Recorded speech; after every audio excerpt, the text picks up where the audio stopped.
In a city where social and racial inequality was deeply rooted, law and order was often maintained at great cost. Most police saw themselves as guardians of the law, figures of respect. But in this divided society, many were unaware that they themselves were the product of a system structured to keep minorities in subordinate positions. Law enforcement, despite the apparent diversity in their ranks, was often dominated by a culture of implicit superiority, where hierarchy was rigid and mentalities retrograde. Among the police officers who gravitated around this system, there was one who stood out, but not for the right reasons: Agent David Moreau. A young man in his 20s, who believed that strength lay in brutality. For him, the uniform was not simply a symbol of authority, but a means of controlling those he considered inferior. The higher he rose in the police hierarchy, the more his hatred of minorities solidified. The more people of color, women, and men from working-class backgrounds he saw submitting to the law, the more superior he felt. He was becoming more and more insensitive to the human nuances, to the lives, to the stories that these individuals carried. In his eyes, all that mattered was the power of the uniform and the submission of others. Moreau's gaze, cold and piercing, was often marked by palpable contempt. He was a man who did not accept any form of humility in those he considered inferior. He lived in a world where skin color, origin, social class were sufficient criteria to define the value of a person. And that morning, in the city center, he would soon be confronted with a reality that would shatter his certainties. As he patrolled, his eyes glued to the sidewalks, looking for a pretext to exercise his authority, he saw in the distance a man in a military uniform. This man was not just any soldier. He wore a general's uniform, which, in his mind, was enough to trigger an instinctive reaction. But what really caught Moreau's attention was the man himself, tall, robust, with an almost supernatural presence. He walked slowly without hurrying, as if time belonged to him, an unshakable certainty in each step. Moreau had no idea who he had in front of him, but the smell of his own racism, a poison he no longer even realized he carried within him, made him see red. For him, the idea that a black man could achieve such a rank was inconceivable. A black general? He had never seen one. How could a colored man have the authority and honor to wear military stripes?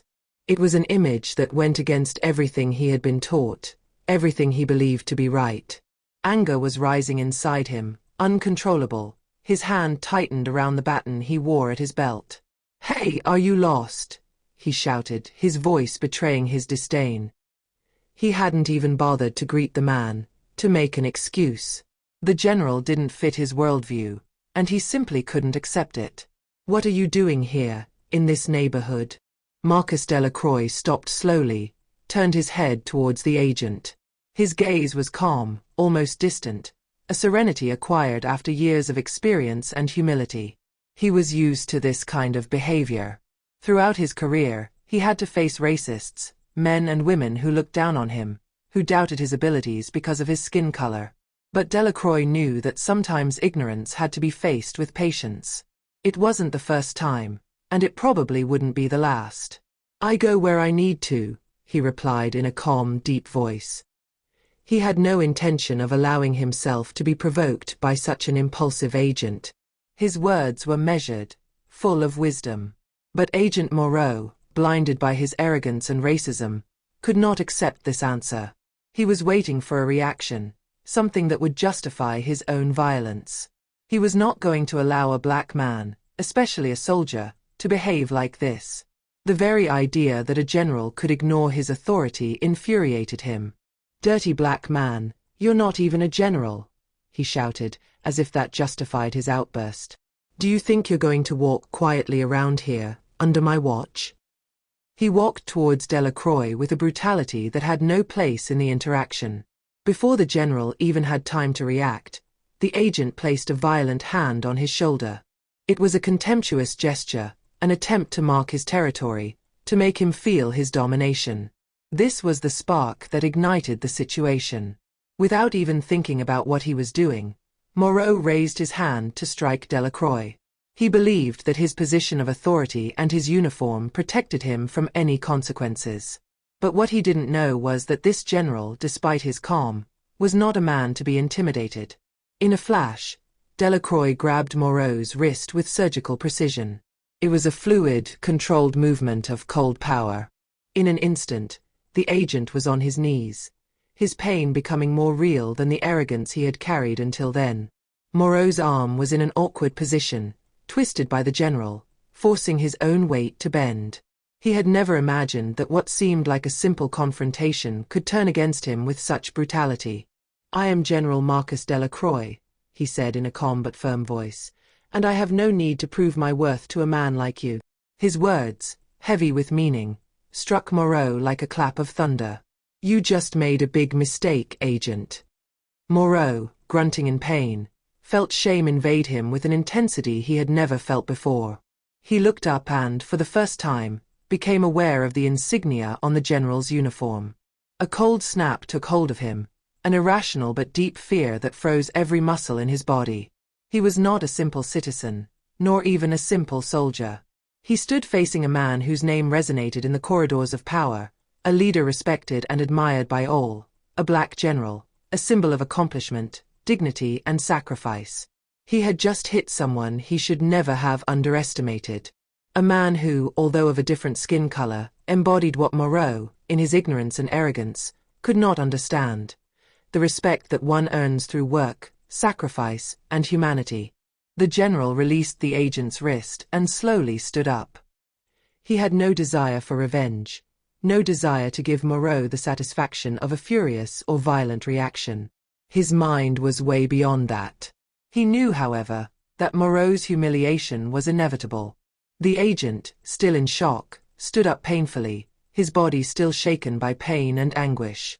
Every movement he made was filled with insurmountable shame. The pride he thought he had was crumbling beneath his feet, shattered by the reality of his unforgivable error. He was not only a police officer who had abused his authority, but a man who wanted to make the law, to do justice in his own way, in defiance of what truly constitutes human greatness. He found himself reduced to a little man, a man whose own racism had disfigured and made him vulnerable. The general, giving him one last wise look, spoke to him in a low but firm voice. "You think your hatred makes you strong, but it only makes you smaller." These words, heavy with truth, struck Moreau more than anything he could have imagined. It was the raw truth, the truth he had never wanted to face, but which now, like an unbearable weight, fell on him. He had never understood that true strength was not found in the oppression of others, but in the ability to show oneself dignity, to remain firm in the face of adversity without ever allowing oneself to be destabilized by hatred. It was not a weakness, but a power he had never had access to, a power he could never understand, because he was carried away by his own demons. Around them, a crowd had formed, silent, curious, their limbs tense with the adrenaline of the scene. The whispers spread quickly like wildfire, some commenting on what they had seen, others just staring in disbelief. Everyone was witness to a moment of truth that could not be erased, which left an imprint in the collective memory of the city. The general, however, paid no more attention to the crowd than to a simple background noise. He turned and continued on his way, calmly, majestically, like a man who knew where he was going and why he was going there. He was not a man who let himself be distracted by the pettiness of others. Moreau stood frozen, a mixture of shame, anger and confusion swirling inside him like a storm. He didn't see this coming. He had anticipated anger, violence, a confrontation of brute force. But what he received in return was not what he expected. The dignity, the implacable calm of the general, the intelligence of his reaction, were much stronger than anything he could have imagined. And he carried this thought with him all night, a weight in his heart that only grew. The next day, video of the incident spread like wildfire on social media. Word of mouth did its job, and quickly, scandal broke out throughout the city. The authorities, taken by surprise, could not ignore what had just happened. An investigation was opened, and Agent Moreau was summoned for questioning. But instead of finding justification for his action, Moreau found himself caught in a whirlwind of guilt and incomprehension. The gratuitous violence he had exercised, the brutality of his gesture, his racism, were faults that he could not hide, faults that he could not justify. During the meeting with his superiors, the truth came to light. Not only had he attacked a general, but a black general, a man who had dedicated his life to serving his country, who had earned all the respect because of his exemplary career and his unwavering commitment. The witnesses were clear. Agent Moreau had not only acted in a racist manner, he had acted with incredible brutality, without reason or justification. He had shown total disregard for the law and human dignity, and this could not go unpunished. General Delacroix, for his part, never wanted this incident to become a scandal. His priority had never been to humiliate Moreau, but to send a message. He went to the police inspectorate and requested that a full investigation be carried out into the agent's attitude. His goal was not revenge, but rather to show that this kind of behavior should not be tolerated. The investigation continued, and the truth finally triumphed.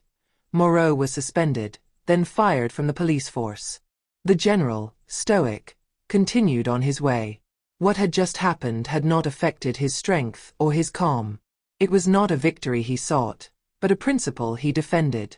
The incident, although humiliating for Moreau, was a lesson for all. He had proven that true strength lay in dignity, patience and respect, not in the exercise of violence or power through intimidation. It was a silent victory, but one of unparalleled power. And no one could ever take this victory away from him.